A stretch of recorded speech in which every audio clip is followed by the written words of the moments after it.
I'm really happy to be here with quite a Porsche enthusiast who's given me this spectacular and extremely rare 2001 RuF RGT. That is correct. It may look like a Porsche, Yes. but in fact, it's a RuF, correct? It We is should a make RuF. that distinction. Manufacturing W09, yes, it is a RuF. Yeah, that's a big distinction. Yes.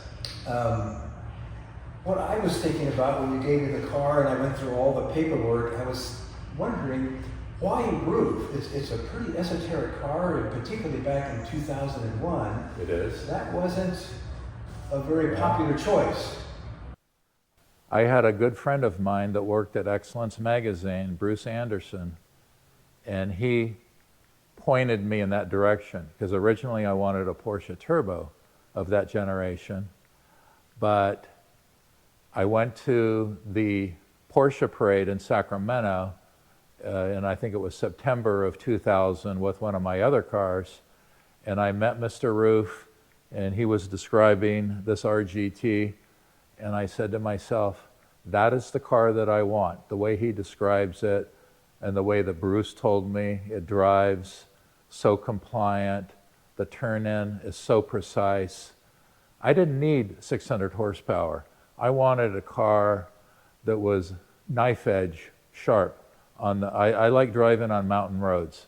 And this car, you take it on a mountain road and it's a beautiful car to drive.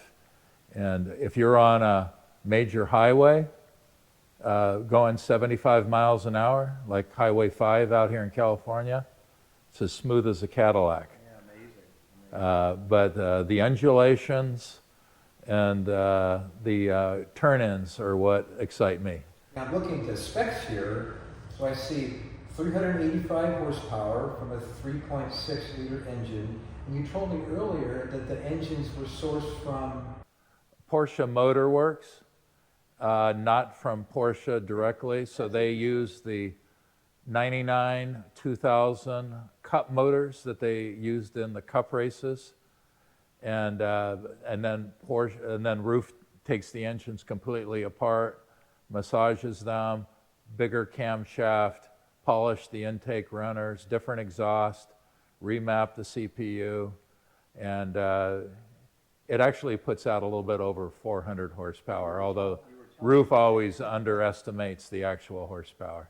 and 2,900 pounds. That's the big number Right. on this car, is how light the car That is. is correct. So there's no reason to have 500 odd horsepower to come up with an Yeah. extremely lively. And 19-inch wheels, which were an add-on back then, and Alcon brake calipers, because that's what was available. I was not able to get the carbon fiber, in the first generation carbon fiber weren't that great anyway, so these brakes stop on a dime. It's amazing. I've only driven the car just a little bit.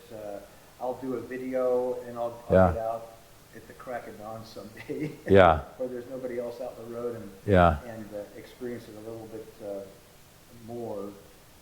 Two-wheel drive, we should mention. Just that rear-wheel also. drive, limited slip differential, single mass flywheel. So the only time I hit the rev limiter on this car was right after I got it, because it spools up so fast with a single mass flywheel. Right. It's truly amazing. And yeah, it loves to live above 5,000 RPM. That's where it really comes to life. It almost feels like a turbo kicking in, but it does fine at the lower. It has plenty of torque. Off the line is not a big deal, but it loves to run. And it feels so tractable. You mentioned on smooth. Oh yeah. It's silky smooth. It feels so tractable. It's not that loud, although I haven't gotten up to the 5,000. It's not loud at all. So there's an interesting level of refinement for the car with such massive capabilities. I see here top speed they estimate is 193. Because it's a narrow body car. Right. RuF is always into narrow body cars, lower wind resistance, full undercarriage cover, so there's no wind underneath the car. Right. And you said it's trackable, but it is. but this car has never been on a racetrack. Yeah, trackable. but Even never a tracked. parade lap. Never tracked. That's Never right. tracked. Yeah. And the documentation that you gave me, Dave, is breathtaking. Yeah. I'm going to be days scanning these things. We have every single document. Everything I did with this car, I documented. The only fuel that's ever been in the tank is Chevron Supreme unleaded. Yeah. That's the only fuel I use. And so one of 7 to the States Correct. and approximately 19 19 worldwide in 2001. 2001 RGTs. And this is the only one in California. And it's registered in California. And single owner. We're talking to the Just me. original owner of this car, which Yes. is extraordinary. And it has the, what has become a kind of a hallmark of RuF's bills, the IRC, the Integrated roll cage. And it's so beautifully done. And that's why there's no squeaks or, squats or anything. I mean, that's really what causes the handling in this car to be so magnificent, is the fact that the chassis is so stiff that it just, and when you're driving, especially on not a very good road, you just feel every rock through the steering wheel, kind of like you used to feel in the early 1970s Porsches, which I've had a few of. And this car, you will feel everything on the road. Well, I'm looking forward to marketing the car for you. It's such an unusual car, and it's so beautifully preserved. It reflects your passion for these cars. And once again, the documentation is just mind-boggling. Yeah. Down to RuF ties, RuF calendars, T-shirts, and the car was the subject of Ron Kimball's calendars.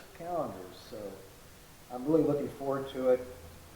Thank you for bringing the car to me, and I think the Porsche community can thank you also for bringing such an exceptional car to market and giving up all your cherished documents on the car. Private correspondence, Christmas cards. Yes. That's extraordinary. And I would also say, whoever buys this car, if they're in California, if they're not, probably won't work out, but take it to Laguna Seca for Car Week, because Mr. RuF is almost always there, or if he's around the country somewhere else. There's a lot of these down in the Atlanta, Miami area. Meet Mr. RuF, because once he knows you have a RuF, Luis and Estonia would love to meet you. Yeah, it's a family affair. It's a RuF ownership. As I'm learning more about it, it's a pretty tight-knit community. So thank you very much. Really appreciate it. Not a problem. And Roy, you're in good hands here dealing with Roy. This is not my first rodeo with Roy, and he will answer all your questions honestly. I know that, and very well versed on this car. Looking forward to it. Okay.